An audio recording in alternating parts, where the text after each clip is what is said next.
Olha aí, o Gregório do Vivier. Gregório do Vivier é o seguinte: o ministro Ricardo Lewandowski ele anunciou que vai antecipar sua aposentadoria do Supremo Tribunal Federal. Se não me falha a memória, ele seria obrigado a sair pela sua idade em agosto ou em setembro, né, ao completar 75 anos. Porém, ele vai adiantar isso para o dia 11 de abril. 11 de abril, o Ricardo Lewandowski deve se retirar, o Lula deve indicar um novo nome, que, ao que tudo indica, será o do seu ex-advogado, aliás, ainda advogado, né, Cristiano Zanin.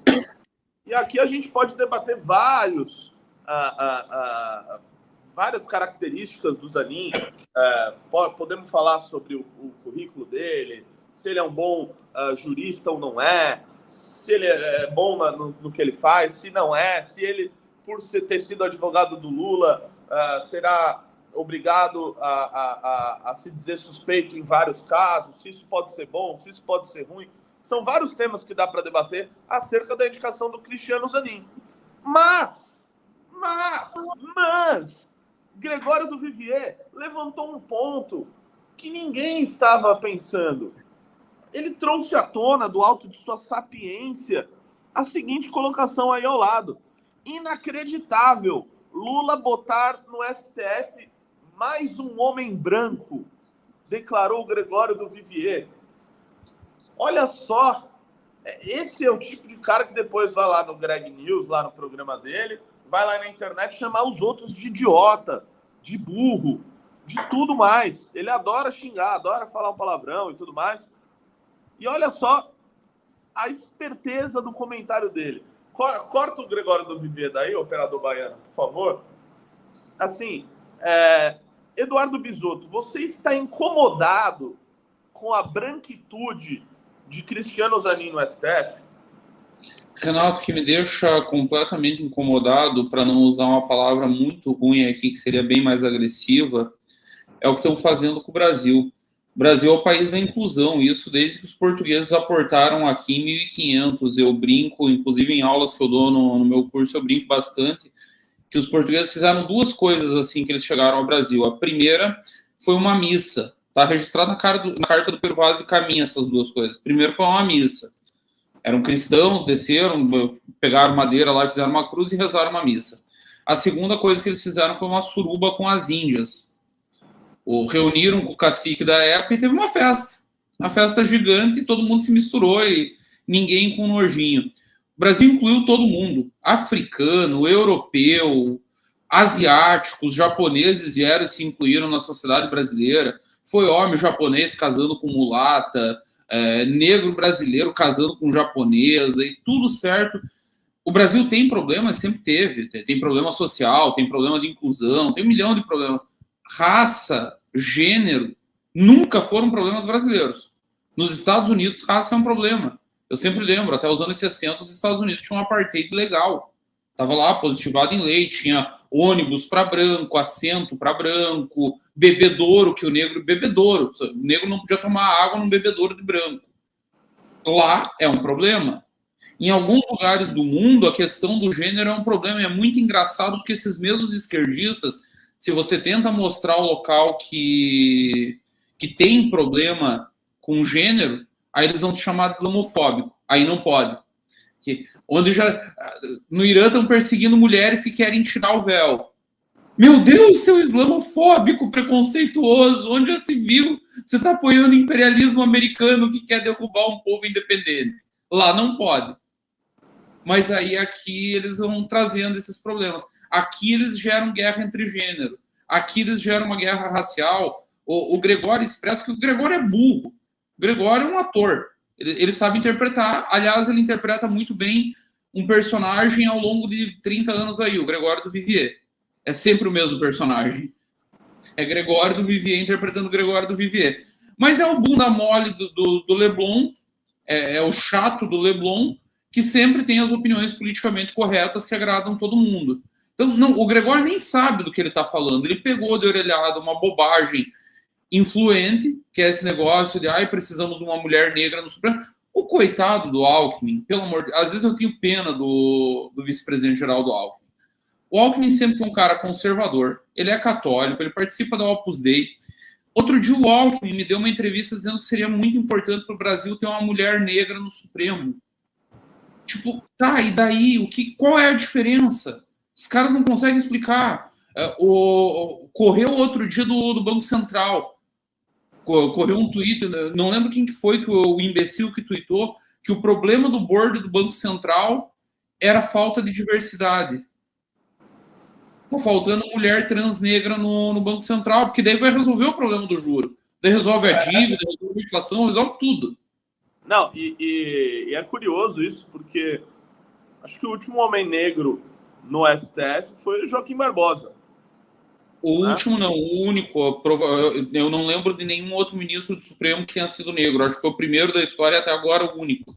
Joaquim Barbosa, que botou todos os petistas na cadeia na época do Mensalão. Exatamente. Então, o último e talvez o único negro no Supremo Tribunal Federal, o petismo fez de tudo para destruir o cara. Ele era o capitão do mato. Lá naquela época, 2005, no julgamento do Mensalão, o petismo o acusava de ser o negro da Casa Grande. Exatamente. Aí sim praticando racismo. Extremamente racistas as críticas ao Joaquim. Ingrato, negro ingrato, porque foi o primeiro negro na Suprema Corte, aí ele tinha que ser grato ao Lula, ele tinha que proteger os petistas. Ele não podia ser um ministro independente do Supremo. É o negro ingrato, onde já se viu o Joaquim Barbosa fazer isso. E aí aparece, olha só, 18 anos depois, agora parte aí do petismo querendo fazer esse julgamento, essa escolha com base na cor. Olha só, o último que vocês colocaram, olha o que vocês fizeram com ele. É simples. Agora, sobre o Cristiano Zanin, o que você imagina? Porque, assim, vou dar a minha opinião, assim, eu não conheço muito bem do Cristiano Zanin. Eu sei o que dizem é que ele é um advogado, um sujeito estudado, né? Tanto é que ele defendeu o Lula de 1 milhão de processos, né? E goste-se ou não, ele obteve um resultado positivo para o Lula. Ponto. Ele cumpriu ali o papel dele de advogado. Ele também é, obviamente, né, um sujeito de esquerda, né, em suas concepções, imagino eu. Mas, por outro lado, ele está entrando no lugar do Lewandowski, que também é um cara, esse sim, com ligações profundas com o petismo, né? Então, será que vai mudar alguma coisa? Talvez. Renato, eu gostaria de estabelecer uma premissa aqui, até em nome da maturidade do nosso público. Tem um debate que me incomoda muito quando a gente começa a discutir Suprema Corte, que é a questão técnica. Suprema Corte, nem no Brasil, nem na Alemanha, nem nos Estados Unidos, nem na França, em lugar nenhum é uma corte técnica. Suprema Corte é uma corte política. E ela serve para equilibrar a relação entre os poderes e ela tem perenidade, essa ideia de mandato vitalício. Aqui no Brasil nós limitamos. Está numa idade alta, né? Talvez pudesse baixar um pouco, voltar para o que era em 70 anos, no pré-PEC da Bengala. E para quem não lembra, nós do campo da direita, do campo antipetista, defendemos a PEC da Bengala quando ela foi aprovada. Porque era para garantir um Supremo que o PT não conseguisse aparelhar. Era para evitar que o petismo conseguisse avançar ainda mais na Suprema Corte. Me incomoda essa discussão técnica de saber se o cara é preparado ou não. Eu acho que se ele tem diploma... A lei que define as regras para nomear para o Supremo, ela fala em notório saber jurídico. Nós podemos negar que o Reinaldo Azevedo tem notório saber jurídico? Nós podemos não gostar do que ele fala. Eu não gosto. Mas que ele tem notório saber jurídico. Ele não é formado em direito. Eu ia achar uma aberração, uma indicação do Reinaldo? Não ia. Nós temos que entender que a Suprema Corte é política e tem que ser tratada politicamente. Qual que é o problema do Brasil? O Zanin, se ele for indicado, aparentemente tudo indica que será. Eu até errei, eu achei que não seria nesse primeiro momento, achei que ele ia ficar para uma próxima vaga. Ele vai ser sabatinado no Senado. E vai ser a 1000ª vez que vai ser uma piada a sabatina. Que vai ter senador rastejando, dizendo que ele é muito inteligente, que ele é maravilhoso, que ele sempre acertou, que o corte de cabelo dele é lindo, qual que é o cabeleireiro que ele quer ir atrás. E não vai ter sabatina. Nos Estados Unidos, o presidente indica o ministro também politicamente, sempre. O Senado transforma a vida do cara no inferno, mesmo que a oposição esteja em minoria. Tem interrogatório, tem coisa... Aí você vai ver os deputados do PL eleitos pela onda bolsonarista, não vai ter um para dar um pio. Mourão vai lá e vai elogiar ainda, vai dizer que o cara tem um notório saber jurídico. Então, o que falta é política. Não adianta a gente ficar histérico, advogado do Lula. É óbvio que o Lula vai botar alguém alinhado com ele. Vocês esperaram o quê? Que ele botasse um advogado bolsonarista? Nós temos que cobrar dos nossos senadores. Nós do MBL, Renato, apoiamos o Rogério Marinho na disputa do Senado. Mobilizamos ele, fizemos campanha, fizemos o que podia para ajudar o Rogério Marinho. Agora, a hora de cobrar ele, vai para a sabatina na CCJ e mete a faca no pescoço do Zanin. E aí, se cair um processo do Lula na tua mão, você vai se declarar impedido? Você vai dar decisão monocrática, como tantos ministros têm feito, vai sentar em cima de processo? O que você acha sobre o pedido de vista? Eu acho que eu vi uma sabatina, eu estou tentando lembrar quem que era o ministro, que foi devidamente interrogado. E, por incrível que pareça, por um político que eu odeio, que foi o Magno Malta.